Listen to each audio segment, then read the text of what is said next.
¿Qué tal? Buenas tardes. ¿Qué tal? Buenas tardes, Inge. ¿Cómo le va? ¿Cómo están? Bueno, vamos a ir empezando. Si se suma el otro compañero, se engancha. Este, Voy a cargar la presentación.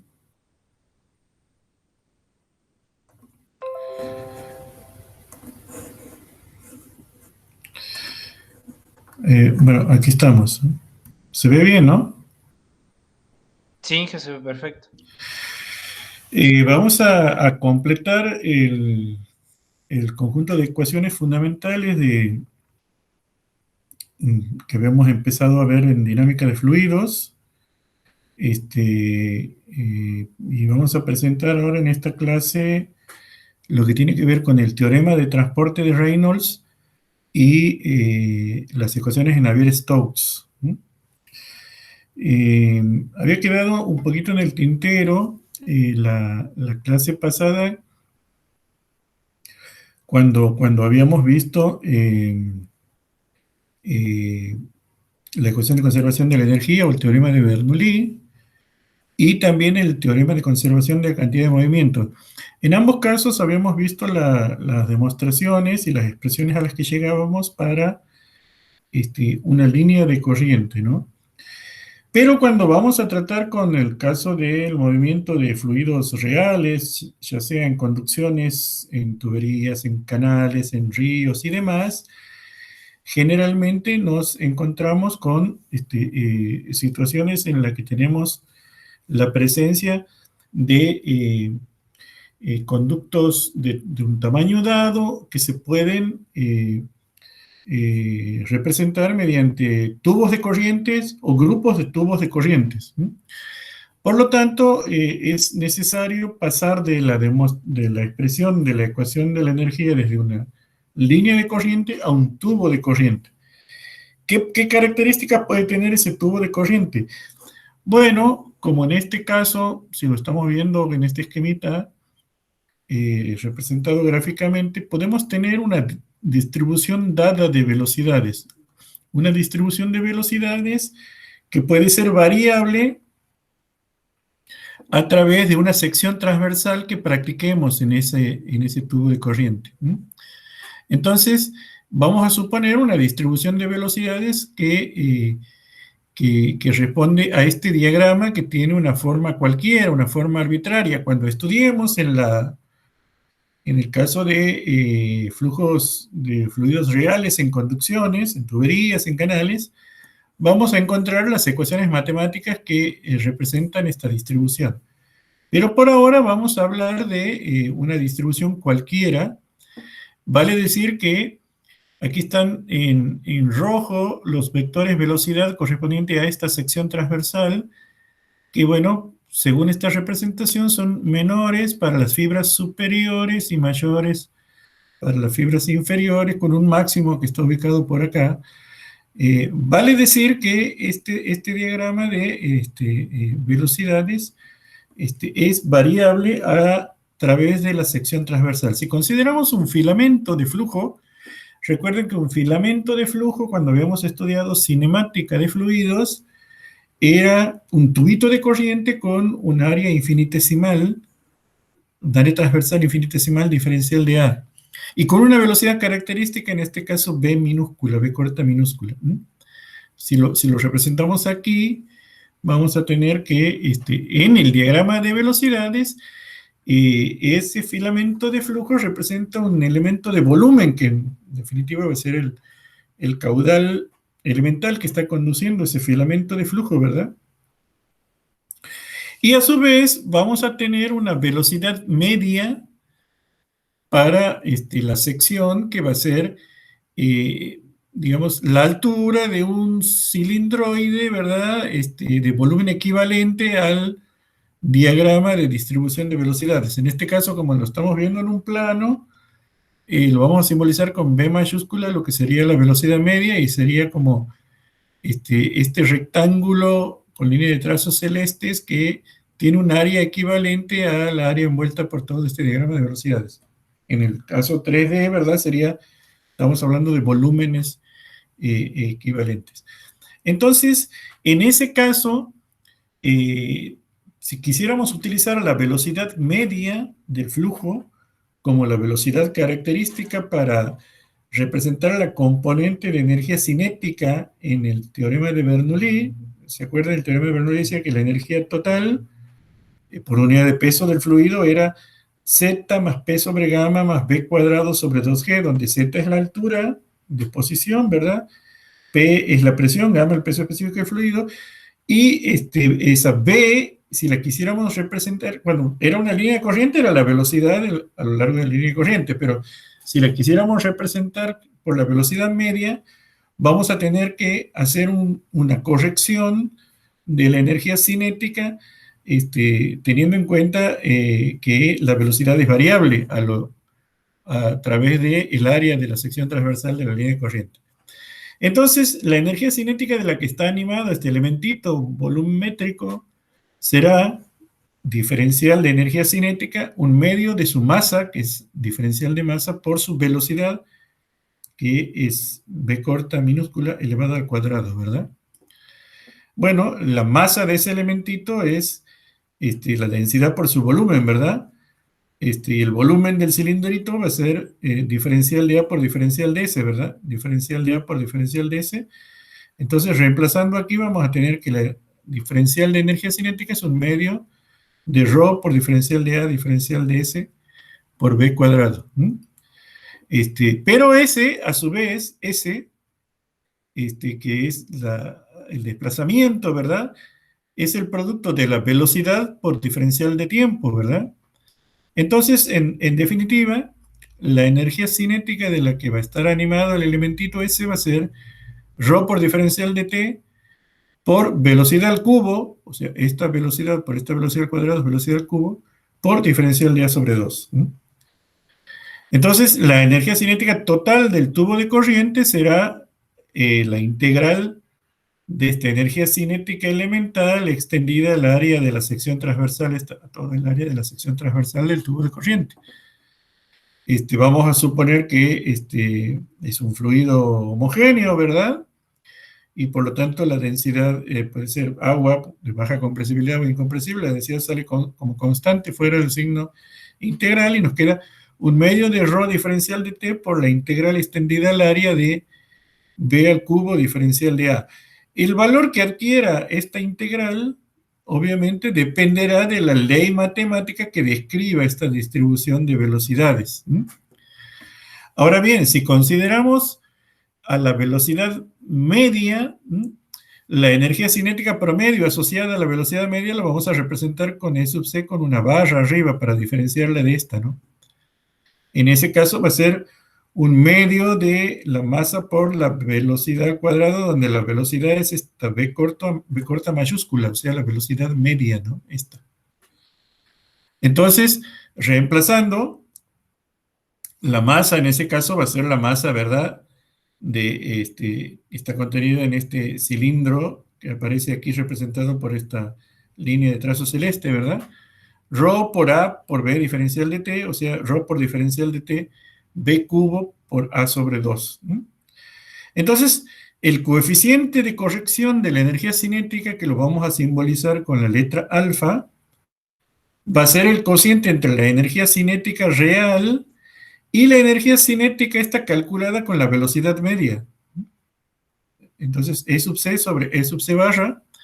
Haciendo este cociente nos queda esta expresión, o lo que es lo mismo esta que está aquí, 1 sobre A por la integral extendida al área de B sobre B elevado al cubo diferencial de A, donde esta función B sobre B, o sea, un valor adimensional de la velocidad, se calcula dependiendo, como decíamos, de la ley matemática de distribución de las velocidades en la sección transversal del tubo de corriente. Este coeficiente de corrección, que de aquí en más lo vamos a simbolizar con la letra alfa, también se llama coeficiente de Coriolis. en honor a un físico mecanicista de fluidos francés que fue que lo propuso en una primera instancia. Cuando consideremos la ecuación de cantidad de movimiento, vamos a tener una situación similar. Y en este caso vamos a incorporar un coeficiente de corrección de cantidad de movimiento. De la misma manera que habíamos calculado la energía cinética para este elementito, vamos a calcular ahora la cantidad de movimiento. En la jerga también se le denomina momentum, ¿verdad? Del elemento de volumen este. Entonces, lo representamos con m mayúscula sub b a la cantidad de movimiento. La cantidad de movimiento del elementito, o sea, diferencial de m sub b, va a ser igual al producto de la masa por su velocidad, ¿verdad? La masa es la masa elemental, ya lo hemos expresado hace un ratito, por la velocidad b corta minúscula de este elementito. O lo que es lo mismo, b por diferencial de a por b diferencial de t, sería el valor del desplazamiento, por b. O lo que es lo mismo, ρ por diferencial de t, b cuadrado diferencial de a. De esta manera, el momentum total, o la cantidad de movimiento total para el tubo de corriente se obtendrá mediante una integración de esta cantidad de movimiento elemental, extendiendo la integración al área de la sección transversal A. O sea, va a ser ρ por diferencial de t por la integral extendida a de b cuadrado diferencial de a. Y análogamente al caso anterior, vamos a calcular la cantidad de movimiento considerando la velocidad media. En ese caso le vamos a llamar m sub b con una barra, y va a ser el producto de la masa por la velocidad media, o sea, por esta b corta mayúscula que está aquí, velocidad media. Haciendo los reemplazos correspondientes, nos queda esta expresión, ρ diferencial de t, b cuadrado por a. Por lo tanto, el coeficiente de corrección, que en este caso le vamos a llamar beta, al coeficiente de corrección de la energía cinética le acabamos de llamar alfa, a este le vamos a llamar beta, será el cociente entre m sub b y m sub b barra. O sea, será igual a 1 sobre a por b cuadrado por la integral extendida al área de b cuadrado diferencial de a. O lo que es lo mismo, 1 sobre a por la integral de b sobre b elevado al cuadrado diferencial de a, donde el argumento de la integral dependerá nuevamente de la ley matemática que describa la distribución transversal de velocidades en el tubo de corriente. Como decíamos, a este coeficiente de corrección de la energía cinética se le llama alfa, se le llama coeficiente de Coriolis, mientras que al coeficiente de corrección de la cantidad de movimiento beta se le llama coeficiente de Boussinesq.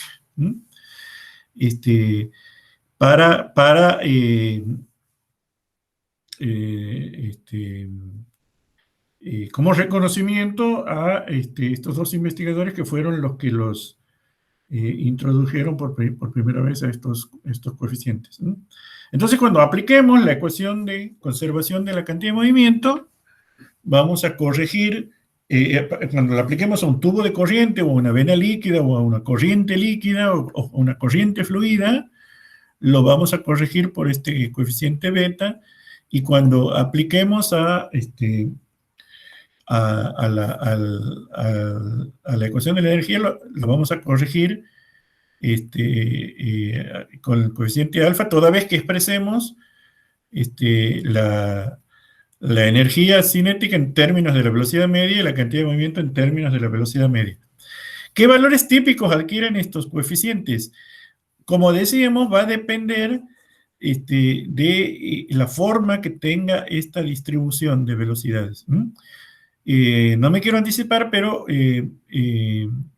cuando estudiemos dinámica de líquidos viscosos en tuberías y en canales y demás, vamos a encontrar que cuando el flujo es laminar, es decir, dominado por la viscosidad, esta curvita tiene la forma de una parábola, es como un paraboloide de revolución si esta sección es circular.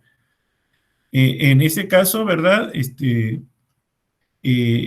Los coeficientes estos adquieren valores por encima de la unidad, próximo, el coeficiente alfa próximo a 2, ¿no?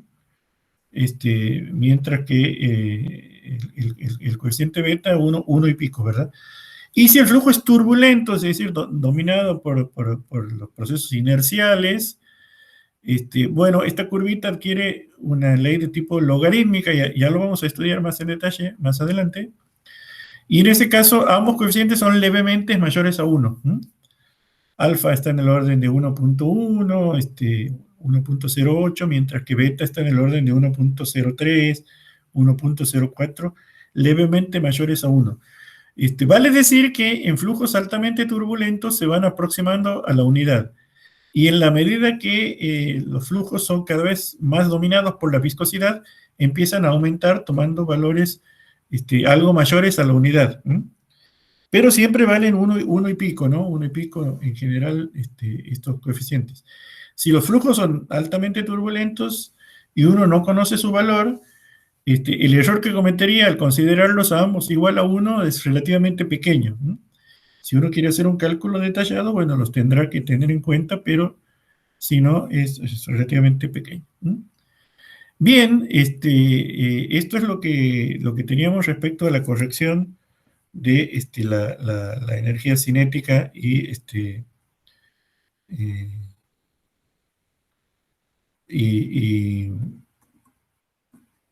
uy, perdón. La energía cinética y la cantidad de movimiento. Vamos a ver ahora el teorema del transporte de Reynolds, que cuando vimos la ecuación de conservación de cantidad de movimiento en la clase pasada, habíamos dicho que en su versión integral había una versión diferencial para un filamento, ¿verdad? Y había una versión integral para un volumen de control. En este caso, la versión integral de la ecuación de cantidad de movimiento se deduce fácilmente a partir de este teorema.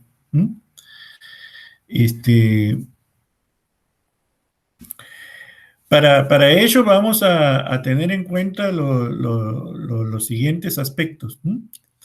Vamos a considerar un flujo tridimensional, digamos, en un campo de velocidades expresado a través de estas líneas de corriente en el espacio, ¿verdad?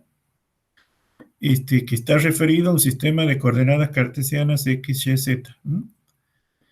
Entonces, vamos a introducir dos conceptos fundamentales que son conceptos de sistema y volumen de control.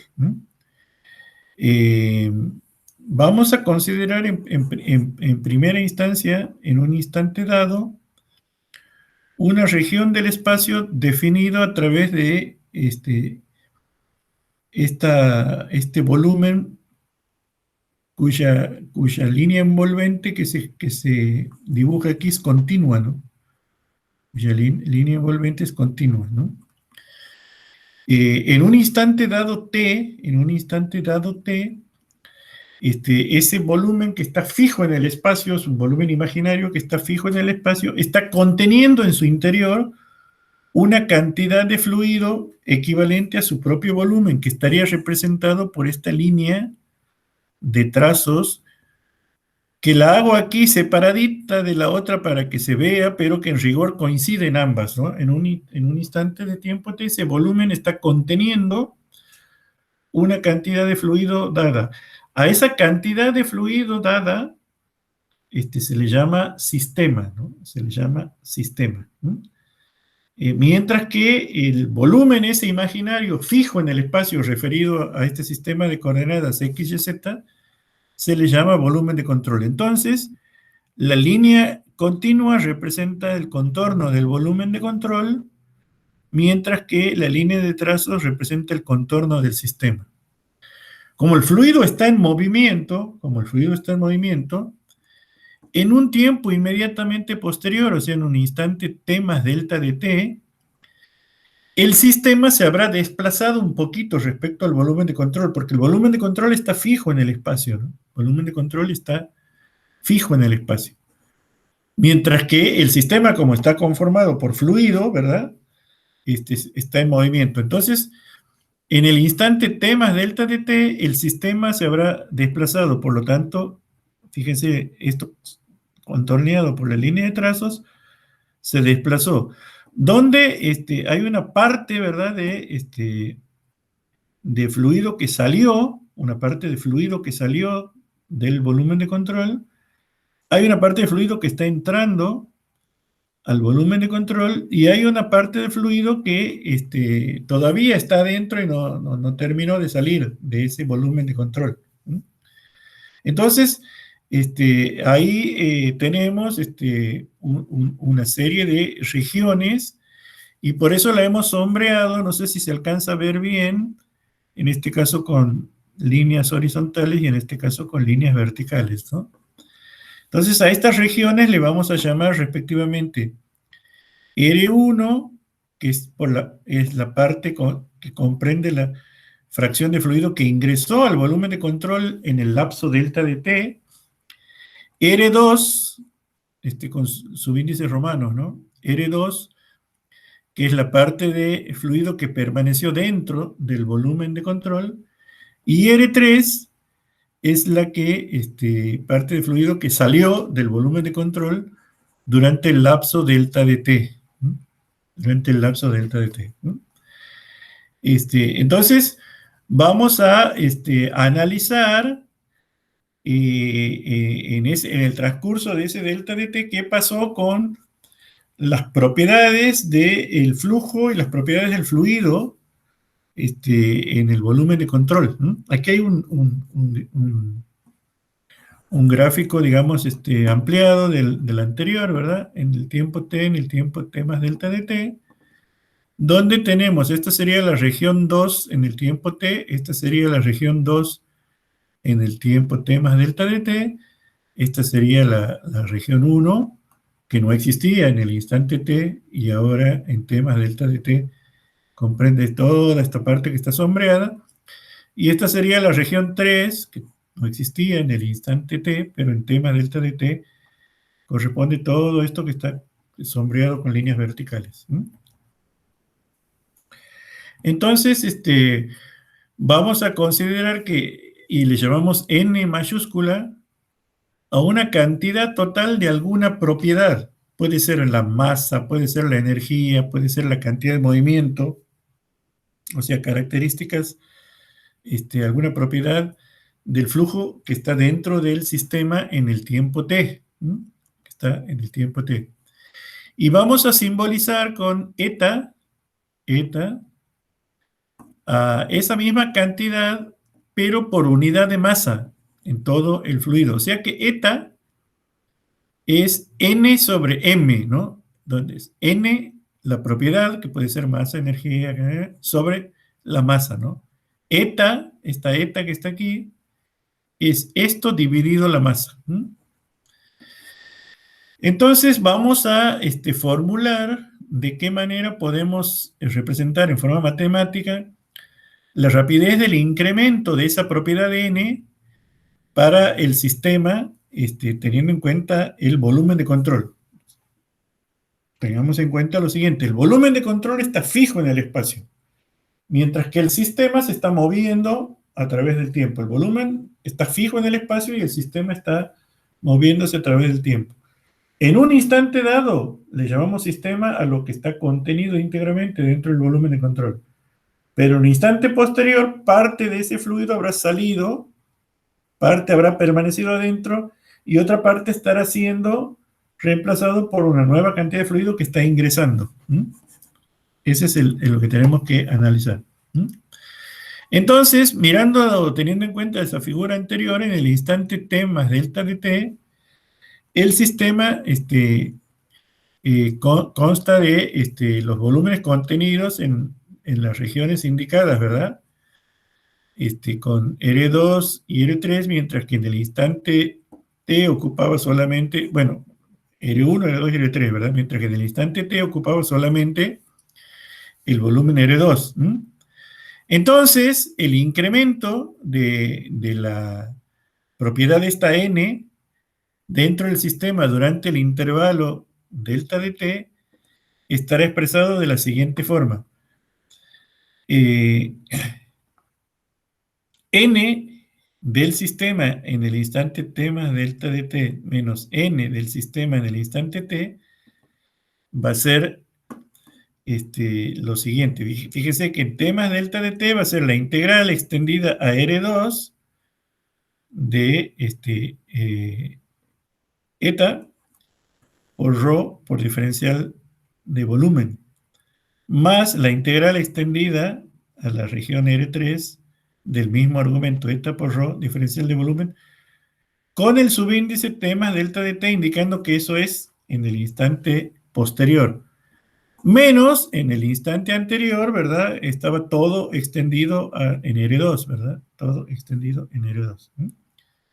Fíjense que el sistema en el instante t más delta de t es R2, la integral extendida a R2 más la integral extendida a R3. El sistema es lo que está delimitado por la línea de trazos, ¿no? Mientras que en el instante t estaba todo referido a R2 en el instante t. Entonces lo que cambió es lo que tenemos ahora menos lo que teníamos antes, que son estas dos integrales que están aquí. Bueno, en esta expresión diferencial de b con la b tachadita horizontalmente es el elemento de volumen, ¿no? Un elemento de volumen cualquiera contenido dentro de esas regiones, ¿no? Infinitesimal. Entonces vamos a hacer un artificio que consiste en sumar y restar esta cantidad, que sería, ¿verdad? Eta por ρ. Tengamos en cuenta que ρ diferencial de b es la masa elemental.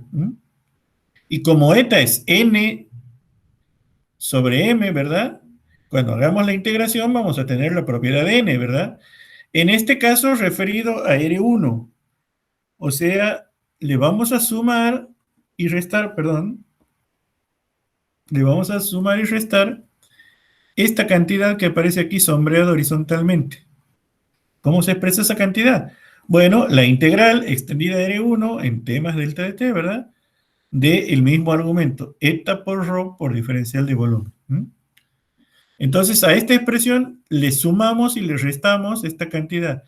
Y dividimos ambos miembros entre delta de t. Entonces, haciendo las cuentas, tenemos ahora esta expresión, ¿verdad? A esto lo dividimos entre delta de t, nos queda esta expresión. Como le habíamos sumado y restado la R1, aquí aparece la que le hemos sumado y aquí aparece la que hemos restado, ¿verdad? Entonces, todo dividido delta de t. Entonces, vamos a ver qué significa cada una de estas cuestiones que aparecen en esta expresión larga y fea. El término de la izquierda es la rapidez promedio, ¿verdad? De aumento de la propiedad n dentro del sistema durante el tiempo delta de t. Fíjense ustedes, volvemos aquí, ¿verdad? Durante el tiempo delta de t, de esta foto a esta foto. Y a su vez le vamos a tomar el límite a esta expresión cuando delta de t se hace cada vez más chiquitito. Entonces, cuando tomamos el límite de un cociente incremental, ese cociente incremental tiende a la derivada, ¿verdad? Entonces, si tomamos el límite de esta expresión cuando cuando delta de t tiende a 0, nos va a quedar derivada de n respecto al t. Si tomamos el límite del primer término del segundo miembro, o sea, el límite de una suma es la suma de los límites, ¿verdad? Si tomamos el límite de este incremento, las dos primeras integrales resultan ser la cantidad de n contenida en el volumen de control para el instante t más delta de t, mientras que la tercera integral es la cantidad de n en el instante t. Es decir, el límite es la derivada respecto al tiempo de eta por ρ diferencial de volumen, ¿verdad? De la integral extendida al volumen de control. Y los términos siguientes, ¿cuáles son? Fíjense ustedes que aquí, aquí tenemos flujo entrante y aquí tenemos flujo saliente de masa de fluido. Pero a su vez, las superficies envolventes del volumen de control, se pueden representar, ¿verdad? Esas superficies elementales a través de un vectorcito dirigido de adentro hacia afuera del volumen de control y normal al mismo localmente, ¿verdad? O sea, fíjense que en el lado de la derecha, si este es el campo de velocidades, este sería el vector velocidad en este elementito de superficie, aquí estaría el interior, ¿verdad? Del volumen de control, y aquí estaría el vectorcito representando a esta área elemental, diferencial de A, mientras que alfa sería el ángulo que forman ambos vectores. Entonces, el límite extendido a la región R3, que sería la parte que está saliendo, ¿verdad?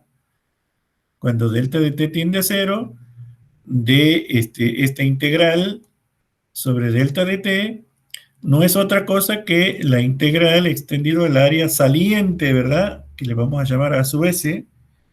Vengamos a este esquema. A sub s sería desde aquí, toda esta área, hasta aquí, ¿verdad? Que serían salidas de flujo desde el volumen de control. A su vez de eta por rho y por el producto escalar de estos dos vectores, ¿verdad? Vector velocidad por vector diferencial de A. El producto escalar de dos vectores es el producto de los módulos por el coseno del ángulo que forman esos vectores.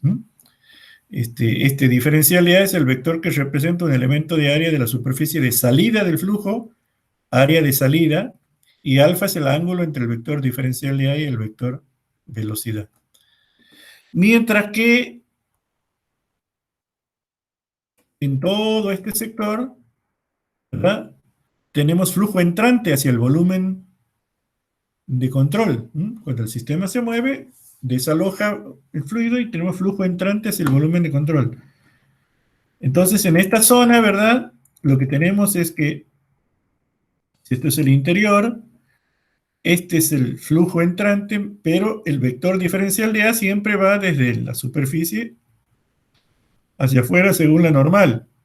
Y en este caso, este ángulo alfa que tenemos aquí es mayor de 90 grados, ¿verdad? Y su coseno va a ser negativo, ¿verdad? Entonces, lo que tenemos es que el límite para la región R1, que sería esta que está aquí, ¿verdad? Esta sería la región R1. Es otra cosa que como, digamos, el producto de los vectores estos es negativo, es menos eta por rho por b diferencial de A, o sea, menos la integral extendida al área entrante, esta A sub B comprende desde aquí hasta aquí, el área de entrada, hacia el interior, de eta por rho por b por diferencial de por el coseno de alfa. De esta manera, ¿verdad? El signo negativo, digamos, se indica porque el coseno de un ángulo mayor a 90 grados es negativo, ¿verdad? O sea, a través de la superficie entrante, el flujo entrante al volumen de control, cuando hacemos el producto escalar de los dos vectores, nos da un negativo. Y los dos últimos términos se pueden combinar en uno solo, ¿verdad? O sea, esto que está aquí se pueden combinar en uno solo porque cubrimos toda el área, ¿verdad? A sub E más A sub S es toda el área de la superficie de control, que sería la envolvente al volumen de control, o sea que va a ser la integral, menos con menos es más, ¿verdad? Porque cubrimos toda el área, de rho por eta por b diferencial de A. Entonces, sería la operación de estos dos últimos términos. Obviamente, en aquellas regiones en las que no exista flujo hacia adentro o hacia afuera, ¿verdad? B por diferencial de A es cero, ¿verdad? Porque no hay alguna de la vector velocidad es cero, ¿verdad? De esta manera, nos queda, agrupando todos los términos, esta expresión. La derivada total de n respecto al tiempo va a ser igual a la derivada parcial respecto al tiempo de la integral extendida al volumen de control de eta por rho por diferencial de b, más la integral extendida a la superficie de control de eta por rho por b diferencial de a. Esto que está aquí en grande y recuadrado es la expresión de lo que denominamos el teorema del transporte de Reynolds. Teorema del transporte de Reynolds. ¿Y cómo se lee? ¿Cómo se lee ese teorema?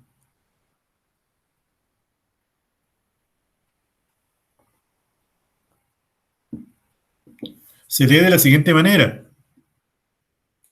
La rapidez de aumento de la propiedad n dentro de un sistema es exactamente igual a la rapidez de aumento de la propiedad de n dentro del volumen de control, que sería esta, más la rapidez neta de flujo neto de la propiedad n a través de la frontera del volumen de control, o sea, a través de la superficie del volumen de control, o sea, su cáscara, entre comillas, imaginaria, ¿no? Esta es una propiedad muy importante porque a partir de aquí surge naturalmente la expresión de varios teoremas, el teorema, la versión integral de la ecuación de continuidad, la versión integral de la ecuación de conservación de la cantidad de movimiento y la versión integral de la ecuación de conservación de la energía. ¿Cuándo es esto? Cuando reemplazamos n por cada una de las propiedades. Ecuación de continuidad tenemos que reemplazar n por la masa. Para la conservación de la cantidad de movimiento tenemos que reemplazar a n por masa por velocidad. Y para la conservación de la energía tenemos que reemplazar n por la energía. Entonces, este teorema es de fundamental importancia para demostrar las expresiones integrales de las ecuaciones fundamentales de el movimiento de los fluidos. Teorema del transporte de Reynolds. Bueno, y vamos a ver ahora las ecuaciones fundamentales o las ecuaciones completas para un fluido real. Las ecuaciones de movimiento para un fluido real, que son las ecuaciones de Navier-Stokes. Estas ecuaciones son las más importantes de la mecánica de fluidos porque resumen el movimiento de los líquidos reales, es decir, los líquidos viscosos. Recuerden que habíamos visto, ya lo reiteramos, esto es reiterativo, ya lo habíamos visto antes, las fuerzas actuantes sobre un fluido son las fuerzas de masa y las fuerzas superficiales, que a su vez, las fuerzas superficiales se pueden descomponer en esfuerzos normales, que son superficiales sub sigma, son normales, y esfuerzos tangenciales o esfuerzos de corte sub tau. Estos, en el caso del fluido, se deben a la presión, y en realidad no son de tracción, sino son de compresión, mientras que estos se deben a los procesos friccionales inducidos por la viscosidad. Hemos visto que se pueden expresar en forma integral, usando el teorema de transporte de Reynolds, o en forma diferencial cuando analizamos las ecuaciones del movimiento a nivel de un elemento infinitesimal de fluido. Vamos a volver al enfoque diferencial para un elemento infinitesimal de fluido, y vamos a hacer el análisis de la ecuación dinámica, expresada para un flujo tridimensional, considerando la posibilidad de existencia de esfuerzos tangenciales, es decir, líquidos reales o viscosos. En ese caso tenemos que considerar el tensor de tensiones completo, ¿no? Tensor de tensiones completo, que serían las triadas de esfuerzos en cada una de las caras del elementito. Entonces, para ello vamos a ver primero la relación entre tensiones y deformaciones en un fluido, para lo cual tenemos que de alguna manera caracterizar matemáticamente la deformación de un elemento de fluido. Como visualizar esto en el espacio es muy engorroso, lo vamos a visualizar en un plano y después lo generalizamos al espacio. En este caso estamos considerando el plano XY, un campo de flujo definido a través de estas líneas de corriente, representadas con estas curvitas azules, y estas flechitas indican la dirección, o sea que van desde el sector inferior izquierdo al sector superior derecho de este cuadro. Y vamos a considerar un elementito de fluido, en este caso sombreado con este tono pastel amarillito. El elemento de fluido va a ser infinitesimal y su tamaño va a ser el diferencial de X por diferencial de Y. Entonces, como consecuencia de la actuación de los esfuerzos tangenciales, ¿verdad? Generado por estas tensiones de corte, tau sub XY, tau sub YX, que están actuando en este elementito, que es bidimensional por ahora. En el instante de tiempo t, este elementito tendrá esta forma cuadradita y se ubicará en esta posición. Mientras que como consecuencia del movimiento, en un instante posterior, t más delta de t, habrá experimentado, ¿verdad?, un desplazamiento, una elongación y una deformación angular. ¿Se acuerdan que eran los tipos de movimiento que se podían presentar en el caso de fluidos reales, ¿verdad? Entonces se ubicará, adquirirá esta forma, indicada aquí con este tono celestito, y se habrá desplazado esta distancia, deformándose angularmente en un ángulo θ1 respecto al eje X y un ángulo θ2 respecto al eje Y. Esto es lo que le pasa a una partícula fluida cuando se está moviendo en un campo de flujo viscoso. Un campo de flujo viscoso. Entonces, vamos a recordar algunos conceptos muy básicos de resistencia de materiales. Entre ellos las relaciones tensiones deformaciones en forma tridimensional, que es lo que sería lo que se llama la ley de Hooke generalizada. ¿Se acuerdan ustedes que la ley de Hooke, para una barra lineal dúctil deformable unidimensionalmente, ¿verdad?, establecía una proporcionalidad entre las tensiones y deformaciones en el rango elástico? O sea, si uno sometía a una atracción a una barra elástica, ¿verdad?, la tensión normal sigma era directamente proporcional a la deformación específica delta de L sobre L, donde L era lo que la barra se estiraba como consecuencia de la atracción. Y el coeficiente de proporcionalidad E se denominaba módulo de Young o módulo de elasticidad. Entonces,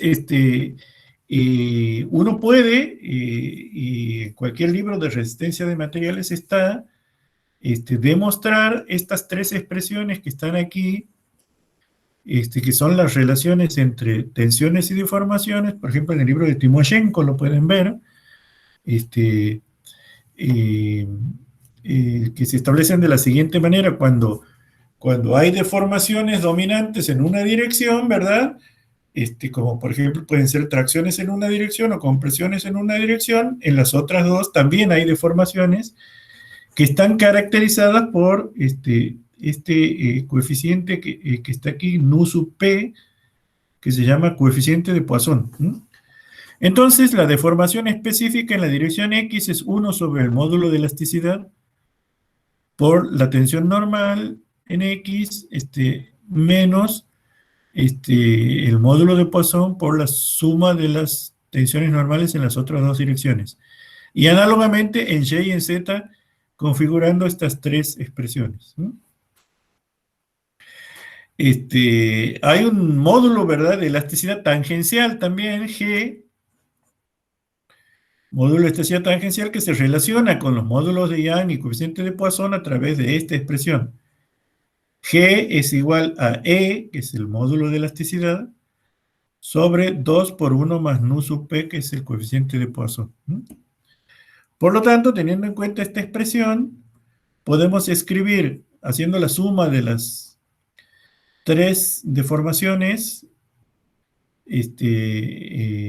elementales, pequeñitas, en las direcciones X, Y, Z, esta expresión que está aquí, esta sería, digamos, como una ley de Hooke generalizada, ¿verdad?, para la relación entre tensiones y deformaciones.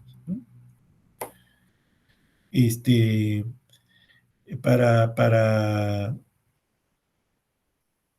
tener en cuenta qué es lo que pasa en un fluido, bueno, vamos a considerar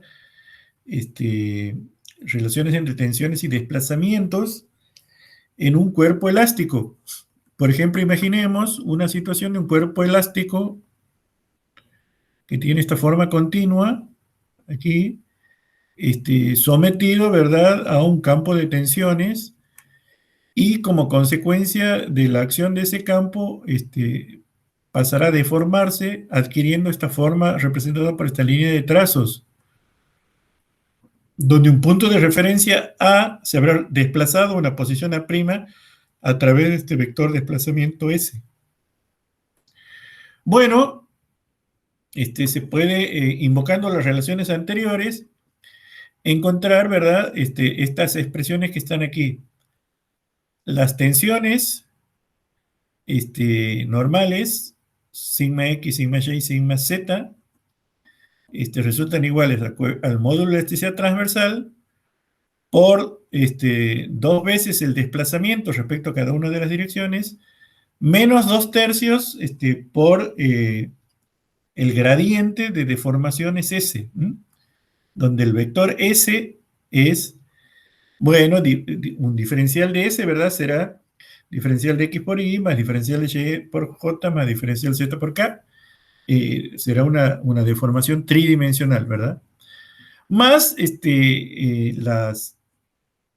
el promedio de las tensiones, las tensiones normales promediadas, sigma barra, ¿no? Sigma barra que está aquí serían las tensiones normales promediadas.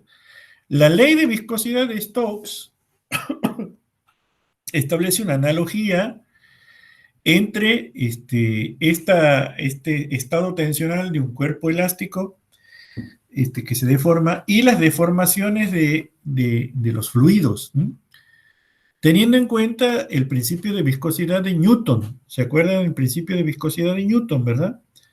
El principio de viscosidad de Newton, cuando había flujo dominante en una dirección, ¿verdad?, la relación entre la tensión de corte, la tensión tangencial y el gradiente de velocidades, o sea, derivada de la velocidad respecto al desplazamiento, era proporcional a través de un coeficiente de proporcionalidad que era la viscosidad dinámica del fluido, una propiedad intrínseca del fluido, ¿verdad? Mu. Entonces, Stokes lo que establece es una analogía entre la relación entre tensiones y deformaciones, reemplazando el módulo de elasticidad tangencial G por el coeficiente de viscosidad dinámica mu, y las componentes del desplazamiento por las respectivas componentes del vector velocidad. Digamos, las componentes del desplazamiento por las respectivas componentes del vector velocidad. Entonces, tengamos en cuenta eso, ¿verdad? Que este es el operador de Hamilton, ¿no? O sea, nabla es igual a derivada con respecto a X por Y, más derivada con respecto a Y por J, más derivada con respecto a Z por K, ¿verdad? Entonces, si las componentes del desplazamiento las reemplazamos por las respectivas componentes del vector velocidad v sub X, v sub Y, v sub Z, tenemos esta expresión que está aquí. Fíjense ustedes, sigma X, sigma Y, sigma Z, mu, hemos reemplazado G por mu, y hemos reemplazado las componentes del desplazamiento por las respectivas velocidades. Entonces tenemos esta expresión que está aquí. Esta es la analogía de Stokes, partiendo de la analogía del movimiento de un fluido en relación a la analogía de la deformación de un cuerpo elástico. Vamos a analizar ahora de nuevo la dinámica del movimiento. Si el líquido se considera incompresible, o sea, como el agua, en virtud de la ecuación de continuidad que ya la hemos deducido en la clase pasada, podemos expresar que las derivadas de las velocidades respecto a cada una de las direcciones homólogas, aquí es una Y, le falta la colita aquí, ¿no? No se ve bien, ¿no? Derivada de B sub Y con respecto a Y es esto, ¿no?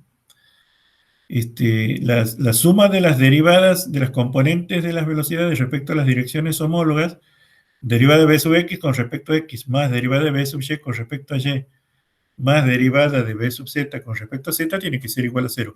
Esta es la expresión de la ecuación de continuidad para un fluido de baja compresibilidad. Flujo tridimensional que ya hemos visto en la clase pasada.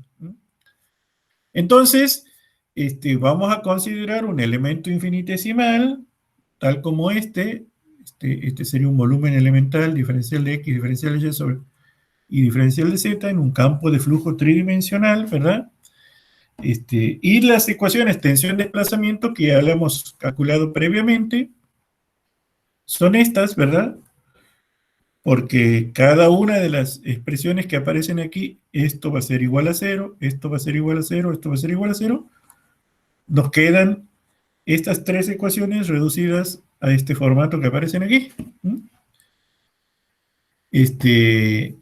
Analicemos el elemento paralelepípedo en un detalle y únicamente consideremos las tensiones normales y tensiones de corte actuantes en la dirección Y para que no se empaste demasiado el gráfico, y es la que se ve más fácil en la dirección Y. Entonces vamos a tener aquí que en esta cara la tensión normal va a ser sigma Y, y aquí va a ser sigma Y más derivada de sigma Y con respecto a Y por diferencial de Y. Por lo tanto, la fuerza normal va a ser esto multiplicado por el área donde está actuando, que es diferencial de X, diferencial de Z. Diferencial de X, diferencial de Z. Y análogamente, en la cara anterior, la tensión que está actuando en esta cara va a ser sigma sub XY, y la que está actuando aquí a nivel digamos, de la base va a ser sigma sub ZY, ¿verdad? Entonces, analizando la ecuación de la dinámica de Newton en forma vectorial, sumatoria de las fuerzas tiene que ser igual a masa por aceleración para este elementito en sus tres componentes, X, Y, Z. Aquí se borró, aquí tendría que aparecer una B tachadita, ¿no? El volumen, diferencial de volumen.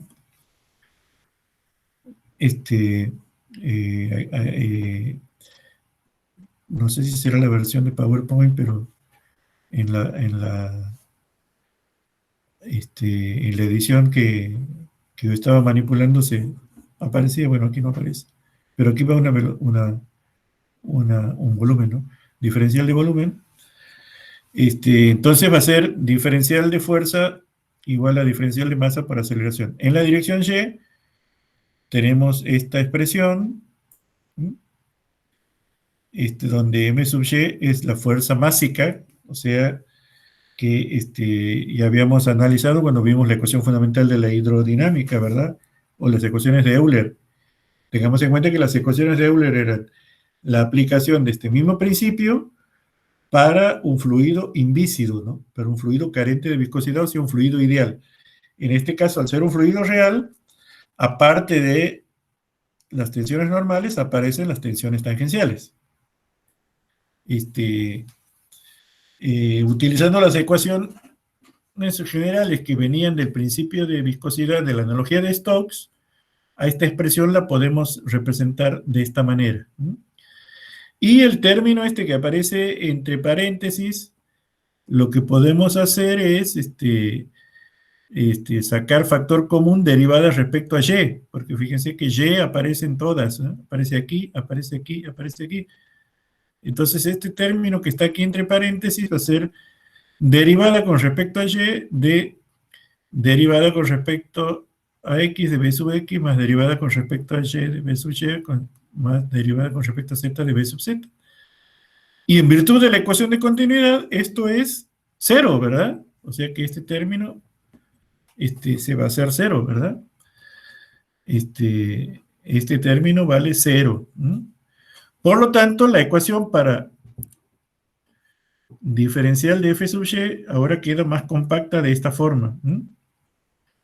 Queda la fuerza másica por diferencial de masa más la derivada de la tensión normal media con respecto a y más mu por el operador de Laplace aplicado a b sub y. Fíjense ustedes que cuando hacíamos esta expresión, en virtud de las relaciones entre tensión y deformación, me aparece el operador de Laplace, o sea, la derivada segunda.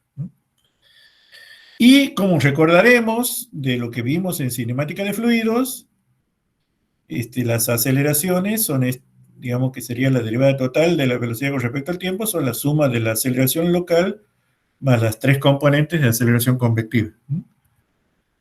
Reemplazando en la ecuación anterior, nos queda esta expresión, y si dividimos entre la masa, nos queda esta expresión para y. Entonces, esta expresión que nos dice que la fuerza másica en la dirección y más 1 sobre ρ por la derivada de la tensión normal media respecto de y más mu por la laplaciana de la componente y de la velocidad tiene que ser igual a la aceleración en y, que es la derivada total de la velocidad en su componente y con respecto al tiempo. Esto que es la expresión de fuerza igual a masa por aceleración para la dirección y, la podemos replicar para la dirección x y para la dirección z, y aquí la tenemos generalizada para las tres dimensiones. La tenemos generalizada para las tres direcciones, las tres dimensiones. Tengamos en cuenta que en nuestro esquema de definición, la tensión normal media que aparecía en el tensor de tensiones era como de tracción. Si consideramos un fluido, esa tensión normal media, ¿verdad? Es la presión y es de compresión. Por eso le cambiamos de signo. Y de esta manera tenemos la forma definitiva de las tres ecuaciones del movimiento. Fuerza másica en la dirección x más 1 sobre ρ por menos la derivada de P con respecto a x, reemplazando sigma barra por menos P, ¿verdad? Porque sigma barra era de tracción y la presión es de compresión, ¿no? Más mu por la laplaciana de la componente de la velocidad de x igual a la aceleración en x, que sería toda esta expresión. Lo mismo para la dirección y y lo mismo para la dirección z. Estas tres que están escritas así de grandes son las que se llaman ecuaciones de Navier-Stokes. Ecuaciones de Navier-Stokes. En honor justamente a estos dos señores, Navier, que es el responsable, ¿se acuerdan ustedes de presentar las ecuaciones fundamentales de la teoría de la elasticidad, que son las que usamos al principio para expresar la relación entre tensiones y deformaciones en un fluido? Mientras que este señor Stokes fue el que logró establecer una analogía entre la tasa de deformación de un cuerpo elástico con el campo de velocidades y el módulo de elasticidad tangencial con la viscosidad, que se llama analogía de la viscosidad de Stokes. Por eso es que a estas ecuaciones se las denomina ecuaciones de Navier-Stokes. Estas son las ecuaciones fundamentales de la mecánica de fluidos sumada a la ecuación de continuidad. La ecuación de continuidad sería esta, ¿no? Esta que está aquí. Esta que está aquí sería la cuarta ecuación. O sea, son tres ecuaciones dinámicas más una ecuación de continuidad. Son cuatro ecuaciones diferenciales en derivadas parciales para resolver cuatro incógnitas. ¿Cuáles son esas cuatro incógnitas? Son las tres componentes de la velocidad, que es cada una de ellas es función de x, y, z, t, y la presión, que es una función de x, y, z, t. O sea que la solución combinada de estas ecuaciones en un campo de flujo nos daría en todos los puntos de ese campo de flujo el valor del vector velocidad, o sea, de sus tres componentes, y del escalar presión. Obviamente que tal como están planteadas, fíjense que son ecuaciones diferenciales en derivadas parciales de segundo orden, porque aquí aparece el operador de Laplace, no lineales, ¿verdad? Y por lo tanto, su resolución analítica es muy dificultosa. Esencialmente es, desde el punto de vista práctico, para un caso muy general, no se puede resolver analíticamente.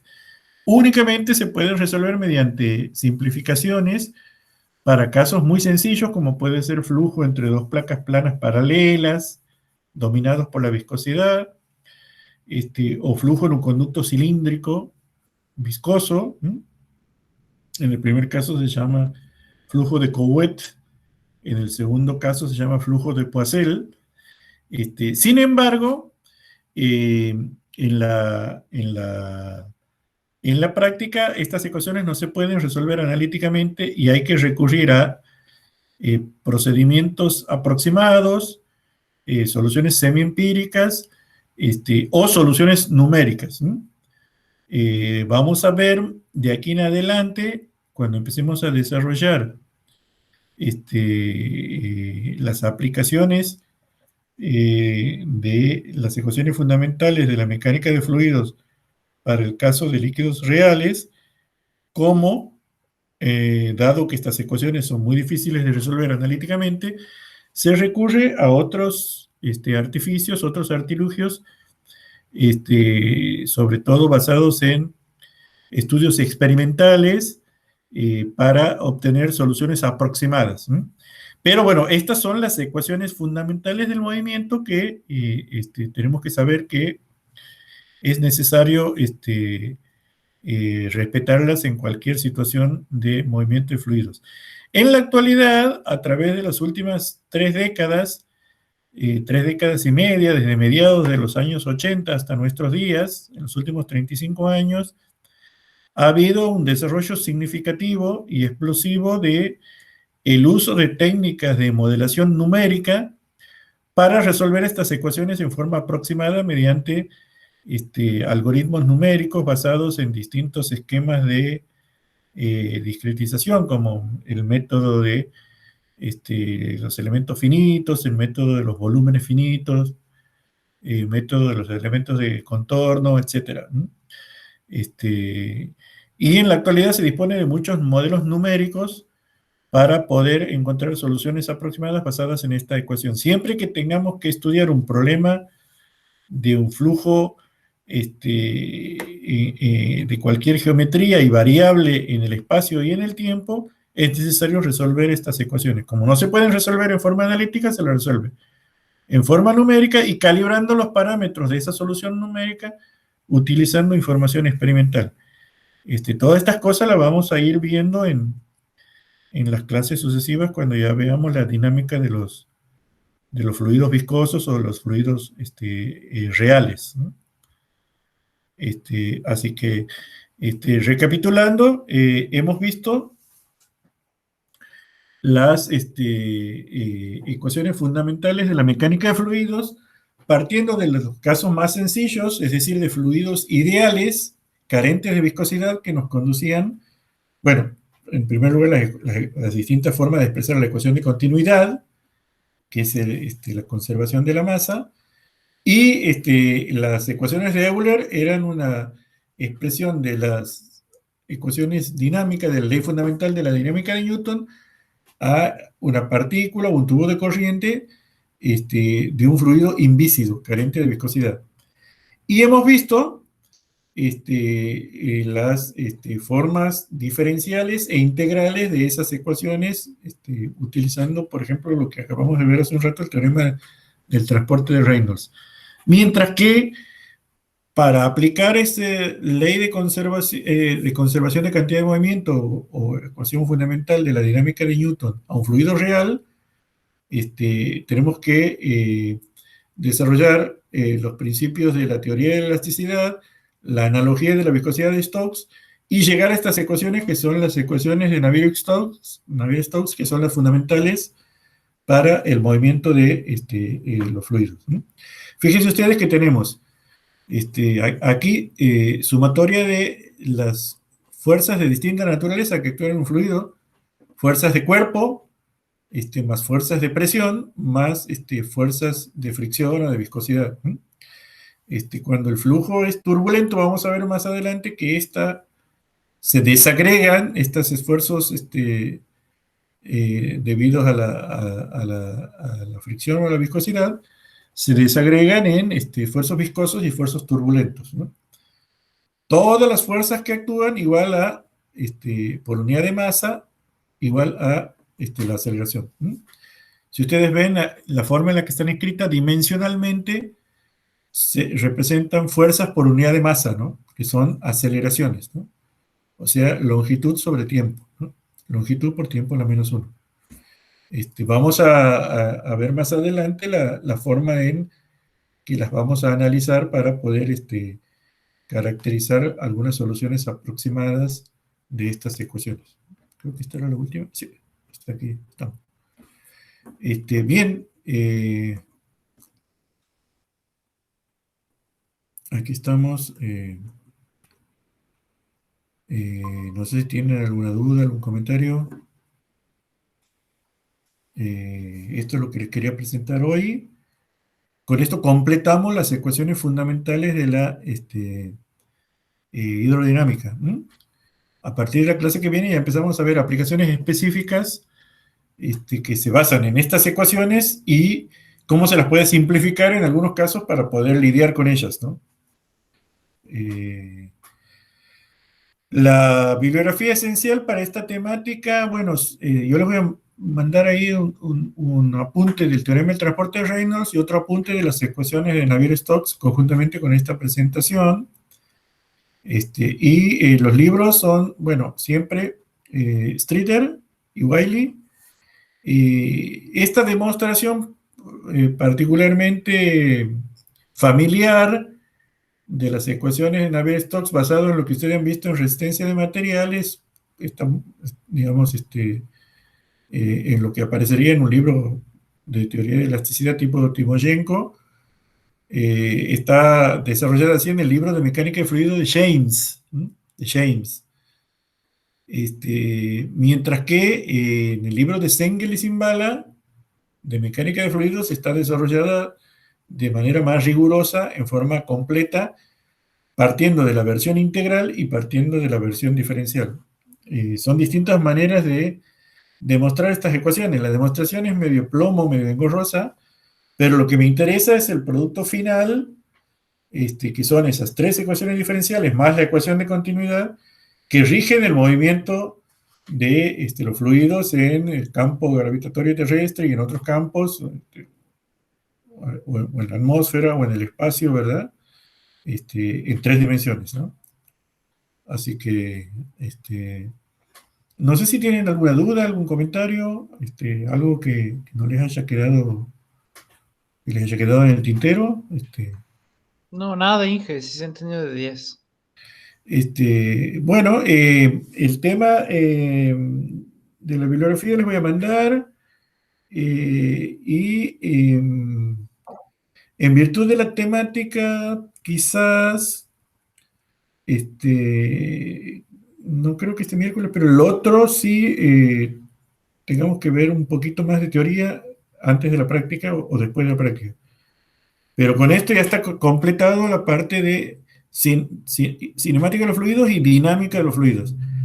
Empezamos a partir de la clase que viene con el programa ya más aplicado. Ya no vamos a ver tanta parafernalia de ecuaciones diferenciales, sino vamos a ver cuestiones más concretas, como principios de análisis dimensional, teoría de modelos y cosas, siempre desde el punto de vista introductorio, ¿no? Y después ya flujo en conducciones, flujo viscoso en la cercanía de contornos sólidos y fuerzas ejercidas por flujos viscosos sobre cuerpos sumergidos. Así que, bueno, si no hay dudas, dejamos aquí. Si esto se está grabando bien, más tarde les mando el enlace y también les mando el PowerPoint y los apuntes. Bien, Inge. Bueno, Muchas profe. gracias. Bueno, estamos en contacto, chicos. Bien, bien. Hasta luego, Inge. Muchas Hasta luego, gracias. profe. Buenas tardes. Hasta luego.